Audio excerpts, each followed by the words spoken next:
चलिए देखिए, सबसे पहले आप पढ़ना है हमको। आपने ये पत्र लिखा है, तो पत्र किस पे है? ये संस्कृत में अपनी बहन को हम क्या बोल रहे हैं कि संस्कृत पढ़िए। संस्कृत का महत्व क्या है? जैसे कोई छोटा भाई है या फिर कोई छोटी बहन है, आपको पता, मैं ही कोई बड़ी बहन हूँ, अपनी छोटी बहन छोटे भाई को कह रही हूँ संस्कृत पढ़िए। संस्कृत बहुत जरूरी है। क्यों जरूरी है? देखते हैं पत्र में हम क्या क्या लिखते हैं। सबसे पहला क्या लिखेंगे? प्रिया अनुजा। बहन होगी तो बहन का नाम लिखेंगे, और भाई होगा तो भाई का नाम लिखेंगे। फिर शुभ शिशा, क्या लिखेंगे? शुभ शिशा मतलब कि आपको क्या करेंगे? आपको बहुत ज्यादा मेरा प्यार। आगे छात्र पास अब लिख कहाँ से रहे हैं और दिमाग क्या है? आगे है आपका तत्र कुशलम तत्र अस्तु, मतलब कि मैं यहाँ खुश हूँ, मैं यहाँ कुशल हूँ और आशा करता हूँ कि आप भी क्या हैं? कुशल हैं। कोई डाउट इसमें? नहीं ना? नेक्स्ट पॉइंट, तुम्हारा पत्र प्राप्त ज्ञातवा अतीव प्रसन्नता अभवत यत् त्वं सम्यक् पठसि। तुम्हारा पत्र प्राप्त हुआ, तुम्हारा पत्र प्राप्त हुआ जानकर बहुत प्रसन्नता हुआ। अभवत मतलब क्या होता है? हुआ। ज्ञातवा मतलब जानकर बहुत प्रसन्नता हुई। यह प्रसन्नता हुई कि तुम ठीक से पढ़ते हो। जानकर बहुत प्रसन्नता हुई कि तुम क्या करते हो? ठीक से पढ़ते हो। परंतु माया श्रुतम यत् त्वं संस्कृत विषये रुचि न गृह्णासि, मतलब कि परंतु मुझे पता चला या फिर मैंने सुना कि तुम संस्कृत विषय में रुचि नहीं रखते हो। तुम संस्कृत विषय में रुचि नहीं रखते हो या फिर नहीं रखती हो। आगे अनुजे, प्यार से बोल रहा है, अनुजे बहन, छोटी बहन, छोटे भाई, संस्कृतम अस्माकं देशस्य गौरवम् अस्ति। संस्कृत जो है हमारे देश का गौरव है। क्या है? संस्कृत हमारे देश का गौरव है।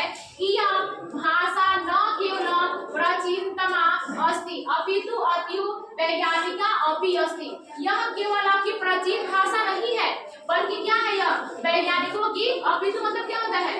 वैज्ञानिकों की भी भाषा है। आगे अस्माकं सर्वे संस्कारा वेदा उपनिषद च संस्कृत भाषायां एवं सन्ति, मतलब कि हमारा सभी, अस्माकं क्या होता है? हमारा सभी संस्कार, वेद, उपनिषद और सब तुम्हारे किस भाषा में है? संस्कृत भाषा में ही है। हमारा सभी संस्कार, वेद और उपनिषद भी किसमें है? आपका संस्कृत भाषा में है। संस्कृतस्य अध्ययन विधः दक्षिणा भवति, मतलब संस्कृत के अध्ययन से आपकी जो बुद्धि होती है वह काफी तेज होती है। तीक्ष्ण मतलब क्या होता है? तेज होती है। आगे क्या है? उच्चारणम च शुद्धम जायते, आपके उच्चारण का जो आप करते हैं ना हिंदी का उच्चारण, संस्कृत के उच्चारण से क्या होता है? आपका अच्छा हो जाता है।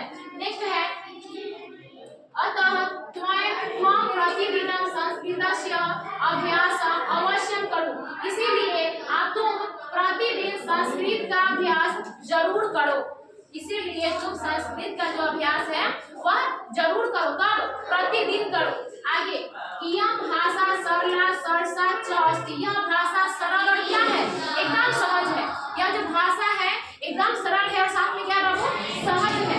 आशा से अस्ति यत् त्वं मम परामर्श मानयस्यति, मतलब कि आशा है, मुझे विश्वास है कि मुझे विश्वास है कि तुम मेरा परामर्श मतलब क्या होता है? आदेश, मेरा आदेश मानोगे। गृहे माता च पितृभ्यां नमः, मतलब घर में माता और पिता को मेरा प्रणाम बोलिएगा। और आई क्या है? त्वं अग्रजा या अग्रजा, मतलब कि अग्रजा मतलब क्या होता है? बड़ा भाई या फिर बड़ी बहन। तुम्हारी बड़ी बड़े भैया और बड़ी बहन, कुछ भी आप ले सकते हो, और जो भी नाम है वो आप ले सकते हो। अब यहाँ पे आपका संस्कृत में पत्र किसके लिए? ये पत्र किसके लिए है? अपने छोटे भाई और बहन को संस्कृत का महत्व कोई बड़े भाई और बहन बता रहा है। चलिए बस।